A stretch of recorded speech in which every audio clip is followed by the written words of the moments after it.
bards really don't offer us much in the way of rewarding being up close. Clerics get up close because they have spiritual guardians. Blade singers have shadow blade. What do bards have that really rewards us playing up close as opposed to playing safe and in the backlines? Not much. But not much doesn't mean nothing, and that's where the battle bard comes in. The idea behind the battle bard is we want to play a bard up close and personal who has enough survivability to stay there and can have decent damage output to reward us being up there. We're going to be a kobold, and we're going to want to take a cantrip as part of being a kobold. I want to pick up booming blade here. We're going to want to make sure our strength gets to at least 16, but not more than 16. This is going to allow us to have heavy armor and an okay 2-hit with our booming blade. Past that, charisma is considered our primary and constitution our secondary. We're going to want to go 1 level in fighter. This really rounds out our defense, letting us get a 21 AC with the defensive fighting style. It's also going to give us martial weapons, second wind, and is going to allow us to have constitution as our primary saving throw, which is good for someone who wants to concentrate on the front line. Now after that first level, all of the rest of our levels are going to be going into Swords Bard. What's really nice about Swords Bard is it allows us to use our weapon as our spellcasting foci, so now we can have our shield and our weapon in our hand and still be able to cast whatever spells we want. It's also going to allow us to get the dueling fighting style, so our one-handed weapon is doing as much damage as those big weapons before they're using Great Weapon Master. So here's where our frontlining comes into play, is we are a Dissonant Whispers specialist. What we're going to do is we're going to get right up close to an enemy and cast Dissonant Whispers on them. If they succeed, they take a little bit of damage. If they fail, they're going to take that damage and have to use their reaction to run away. Now we're going to punish them running away by taking the Warcaster feat and using Booming Blade as they run away. Now Booming Blade doesn't proc until they move on their own, but now that they've moved away from the frontline combat, they're very incentivized to move back to try and influence the combat, which means there's a good chance they're going to be proccing that Booming Blade. This is going to increase our damage a lot on the front line, but something we need to look out for is that enemies who have already used their reaction, they can no longer use their reaction to run away, so the combo doesn't work, so watch out for that. Swords Bards also get sword flourishes, which cannot be used on reaction attacks, it has to be used for our main attack. So we either need to run out of spell slots first, or, which I prefer, is to actually just use the normal bardic inspiration along with Dissonant Whispers as our bonus action. What's really nice about this build is that we really synergize well with other frontline fighters, because when we use Dissonant Whispers, they're all getting opportunity attacks as well. And even if we run out of Dissonant Whispers, we can use our bonus action for Draconic Cry to give us as well as all of our teammates advantage on that enemy that we're attacking. So we're really good at supporting our martials, which goes along with being a bard. So we are this frontline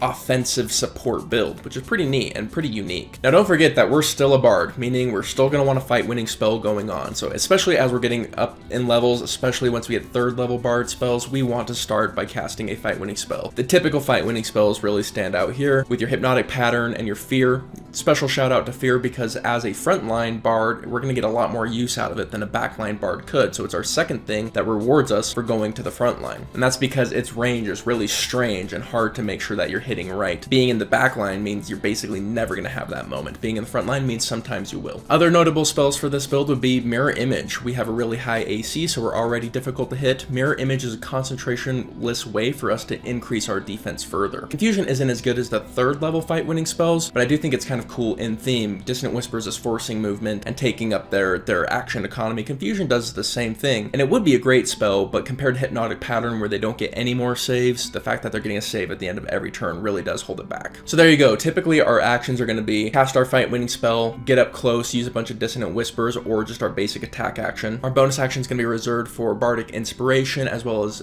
the Kobold's Draconic Cry, and then our reaction is going to be largely used for Booming Blade. Now as for our ASIs, like I said, the first one we want is going to be Warcaster. Warcaster is going to let us get these reaction attacks, but it's also going to, in combination with our proficiency, make our constitution saves really difficult to miss, even being on the front line. After that, we're going to want to max out our charisma. Once you have your charisma maxed out, you're probably going to want to take resilient wisdom to round out our wisdom saves. At the end of the day, we really hit our note. We are going to be a frontline bard who is still doing bard things, but is also doing more martial things and combining the two in a really unique and fun way. What I'd love to hear is how you guys would pull off your battle bard. Let me know in the comments down below. If you're interested in supporting the channel and getting some awesome benefits while you're at it, consider checking out our Patreon. But with that, my friends, I hope you have yourselves a killer day, and I'll see you on the next one. Peace.